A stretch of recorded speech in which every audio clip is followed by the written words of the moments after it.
저희 대한은퇴자 자산관리협회에서는 여러분의 자산과 건강과 마음을 함께 나누고 지켜드립니다.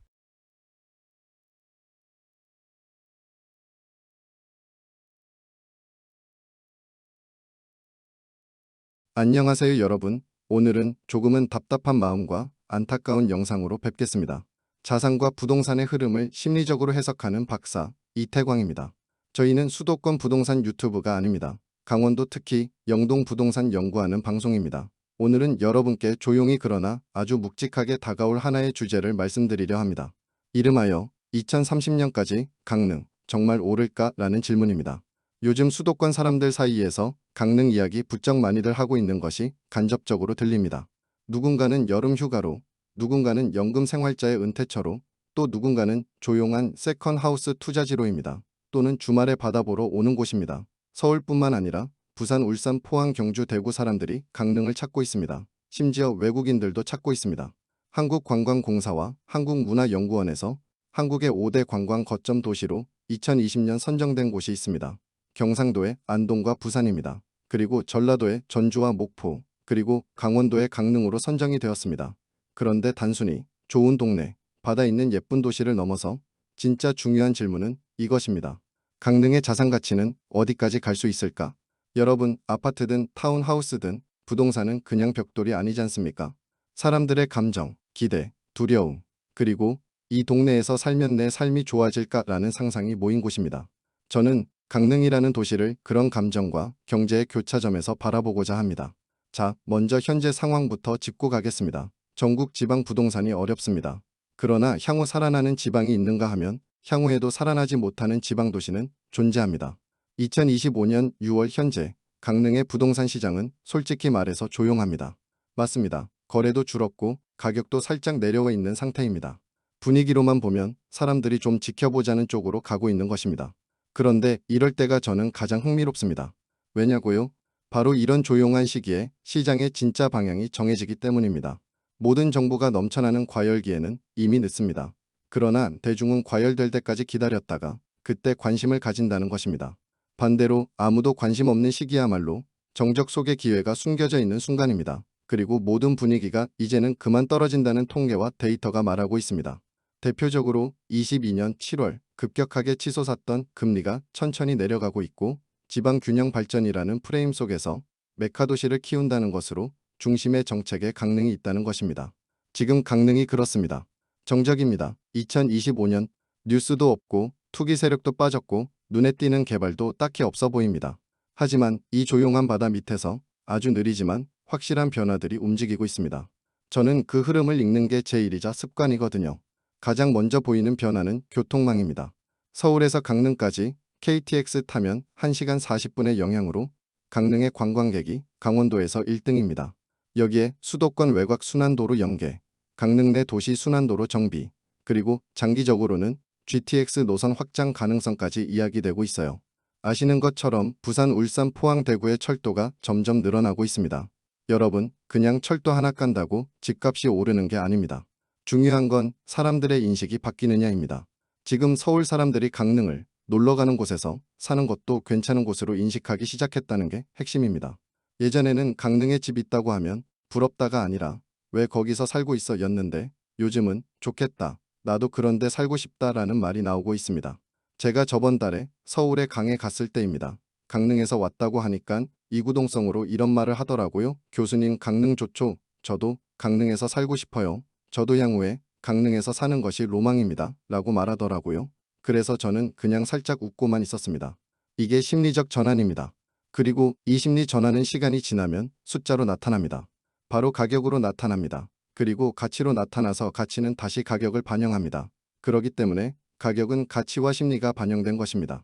다시 말해 부동산을 볼 때 가격으로 보는 것이 아니고 가치로 보는 것입니다.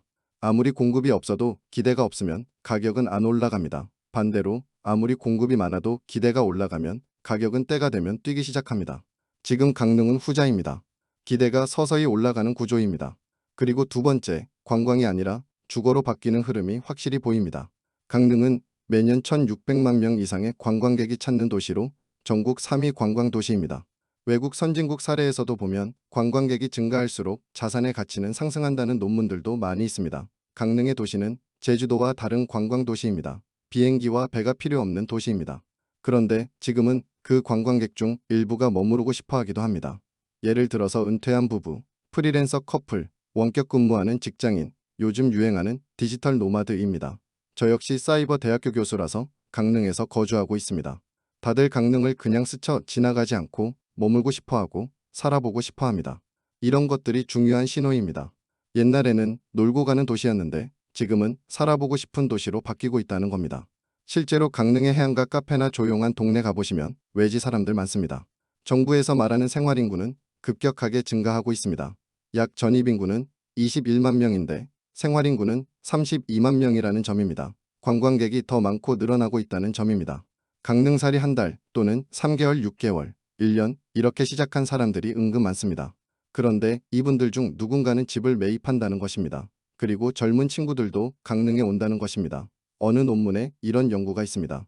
본인이 가본 적이 있는 곳에서 향후 거주하는 확률이 높다는 연구 결과가 있습니다. 세컨 하우스든 소형 오피스텔이든 이렇게 소비가 소유로 변하는 흐름이 생긴 겁니다. 세 번째로 인구 이야기입니다. 지방은 인구 줄고 있잖아. 위험하지 않은가? 하시는 분들 많이 있습니다. 맞는 말입니다. 그러나 그 도시가 잘 살고 발전하는 데 있어서 인구가 빠지는 숫자보다 관광객이 더 많이 증가하는 것 또한 중요합니다. 그리고 요즘은 인구보다 가구 수와 세대 수가 더 중요합니다. 혼자 사는 사람들, 조기 은퇴한 분들, 아이 없는 부부, 이혼 후 재출발하시는 분들, 집은 여전히 필요하고 오히려 더 다양해지고 있습니다. 서울보다 덜 복잡하고 환경 좋고 교통 접근성이 괜찮고 가격도 싸다면 나 여기서 살래요 라고 말할 이유가 너무 많습니다. 특히 퇴직한 58에서 70세 세대에서는 지금 수도권보다 지방이 조용한 도시로 관심을 돌리고 있어요. 여기에 강릉은 아주 매력적입니다. 바다 있고 커피 있고 공기 좋고 병원 있고 그리고 솔직히 말해서 서울보다 더 사람다워지는 느낌이 있다고 하십니다. 이제 지역 이야기를 해볼까요? 강릉 안에서도 어디가 좋을까요? 보고서 기준으로 제가 추천하는 곳은 세 군데, 나누면 5군데입니다. 첫째, 유천지구입니다. 이미 신도시의 매력으로 커뮤니티가 형성되었고 모든 것이 전부 새 것이라는 점입니다. 이곳은 세대당 토지 지분이 많은 타운하우스가 있고 중심이라는 점에서 상징으로 볼대 VIP들이 산다는 서울의 한남동과 부산의 달맞이 마을과 같은 곳으로 강릉의 중심이며 자산 보유 심리에 아주 잘 맞습니다. 집이 그냥 집이 아니라 내 땅이 많은 집이라는 건 특히 중장년층에게는 자존감의 문제입니다. 두 번째는 초당 송정 견소동입니다. 여긴 이미 이미지가 좋으며 바다와 근접하다는 것입니다. 자연환경 좋고 브랜드 단지도 들어오고 학군도 어느 정도 받쳐주고 무엇보다 강릉에서 여기 살면 부자 같다는 느낌이 있어요. 마지막은 강릉역 인근입니다. 교통요지이고 상업시설도 생기고 장기적으로 보면 도시의 중심축이 바뀔 수 있는 자리라고 보시면 됩니다. 젊은 수요, 투자 수요 모두 들어올 수 있습니다. 마지막으로 숫자의 이야기입니다. 주거비용이 비싸서 월급 받으면 3분 1 내지 2분의 1이 주거비용으로 들어갑니다. 서울 아파트는 이미 너무 비싸다는 이야기입니다. 그래도 서울에서 살겠다고 한다면 할 수 없지만 왜 본인 집도 없이 살아가는 걸까요? 맞습니다. 본인의 성향에 따라 다릅니다. 본인의 전망에 따라 다릅니다. 꼭 집이 있어야 하는 이유는 없습니다. 그러나 서울이라는 동네는 사람이 중심이 아니고 서울이 중심이고 사람은 하나의 소속인 것 같아서 안타깝습니다. 제가 강릉에 살아서가 아닙니다. 저 역시 서울에서 태어나고 서울에서 45년 살았습니다. 규제도 많고 대출도 안 나오고 세금도 부담되면서 주거의 부담이 크다는 것입니다. 살기 위해서 주거가 필요한 것인지 주거를 위해 사는 것인지 알 수 없는 것이 서울인 것 같습니다.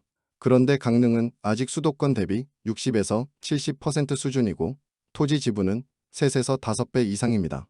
예를 들어 서울에선 34평형짜리 아파트를 14억에 사는데 강릉에서는 56평짜리 토지 포함 단독형 주택을 6에서 7억에 살 수도 있어요.